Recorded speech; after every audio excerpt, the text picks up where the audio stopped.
Assalamualaikum warahmatullahi wabarakatuh. Perkenalkan, nama saya Vicky Agustin dari kelas manajemen 22A dengan NPM 2241138.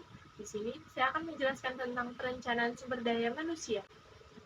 Pengertian perencanaan SDM.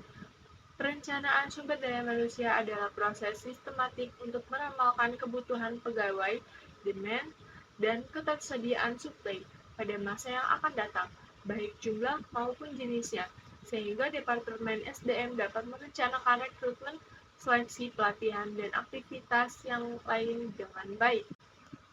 Tujuan perencanaan SDM: 1. Memperbaiki pemanfaatan sumber daya manusia. 2. Menyesuaikan aktivitas sumber daya manusia dan kebutuhan di masa depan secara efisien. 3. Meningkatkan efisiensi dalam penarikan pegawai baru. 4. Melengkapi informasi sumber daya manusia yang dapat membantu kegiatan SDM dan unit organisasi lain. Langkah-langkah perencanaan SDM. 1. Analisis faktor-faktor penyebab perubahan kebutuhan SDM. 2. Peramalan kebutuhan SDM. 3. Penentuan kebutuhan SDM di masa yang akan datang. 4. Analisis ketersediaan suplai SDM dan kemampuan perusahaan. 5. Penentuan dan implementasi program. 1. Analisis faktor penyebab perubahan kebutuhan SDM. A. Perubahan dalam lingkungan eksternal seperti ekonomi, politik, teknologi, dan persaingan. B. Perubahan keputusan internal seperti strategi, budget, ramalan penjualan, ekspansi, rancangan organisasi, dan rancangan pekerjaan. C. Perubahan tenaga kerja organisasi seperti adanya pegawai yang pensiun, retirement, pengunduran diri, resignation, PHK, termination, meninggal dunia, pegawai sakit, dan lain-lain. 2. Peramalan kebutuhan SDM. Teknik-teknik peramalan kebutuhannya yaitu A. Ramalan para ahli, expert, forensic, atau judicial technique. B. Analisis kecenderungan atau trend analysis. C. Budget and planning analysis. D. New venture analysis. E. Computer analysis. F. Statistical analysis. 2. A. Ramalan para ahli. 1. Nominal depth threshold NGT, yaitu menghadirkan 5-10 orang ahli dan ditanyakan penyebab perubahan kebutuhan pegawai di masa yang akan datang. Hasilnya didiskusikan secara bersama-sama, faktor di ranking atau diurutkan dan dari yang paling penting. 2. Delft threshold, yaitu bila para ahli tidak dapat mendiskusi secara bersama, perencanaan SDM meminta pendapat masing-masing ahli kemudian disimpulkan. 3. Perkiraan manajer, yaitu kebutuhan SDM diperkirakan oleh manajer puncak, kemudian diberikan oleh manajer di bawahnya atau sebaliknya. B. Analisis kecenderungan. Analisis dilakukan berdasarkan kecenderungan kebutuhan pada masa lalu, yaitu A. Ekstrapolasi, yaitu mengasumsikan bahwa tingkat perubahan masa lalu sama dengan yang akan datang. B. Indeksasi, yaitu menghitung bahwa rasio antara jumlah pegawai dengan jumlah penjualan atau produksi pada masa lalu akan sama di masa akan datang. 2. C. Budget and planning analysis. Budget and planning analysis merupakan jumlah budget yang telah disetujui yang di dalamnya berisi jumlah kebutuhan pegawai pada setiap departemen di dalam suatu perusahaan. 2. D. New venture analysis. New venture analysis yaitu menghitung jumlah tenaga kerja yang dibutuhkan dengan membandingkannya dengan pembukaan usaha baru yang pernah dilakukan oleh perusahaan lain. 2. Computer analysis.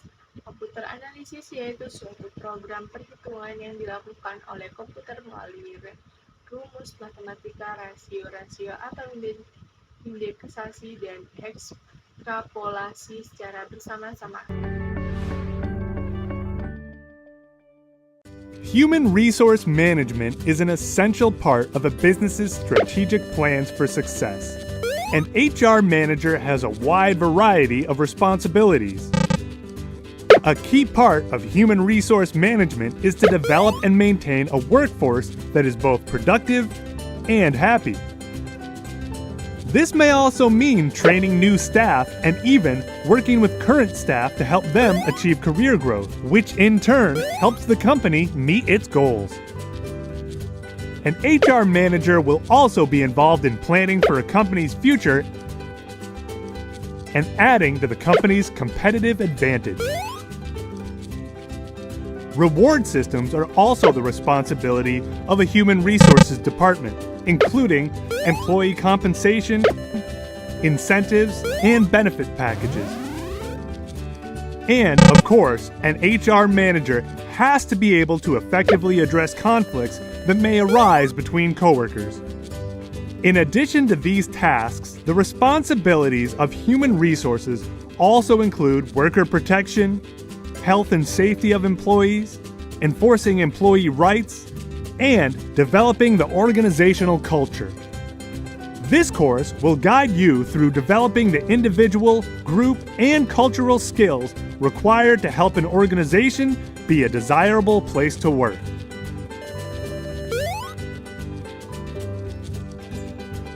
After taking this course, you'll be able to explain HR's role in supporting an organization's goals, examine the laws regulating today's workplace, assess a variety of recruitment and selection strategies, and more.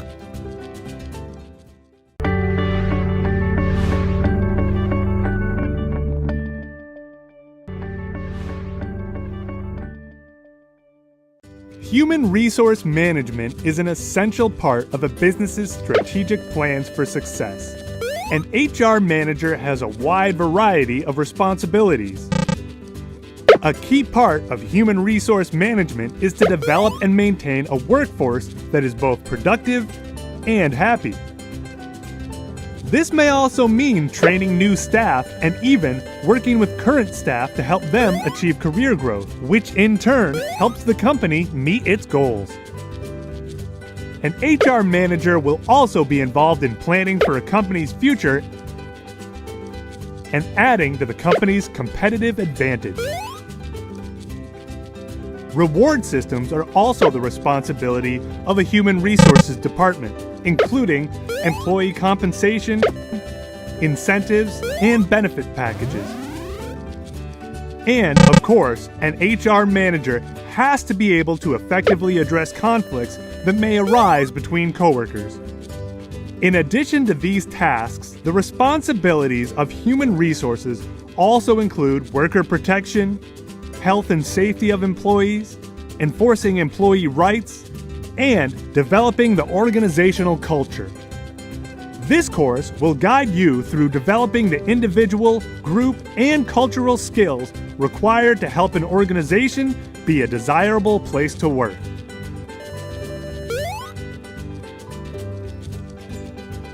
After taking this course, you'll be able to explain HR's role in supporting an organization's goals, examine the laws regulating today's workplace, assess a variety of recruitment and selection strategies, and more.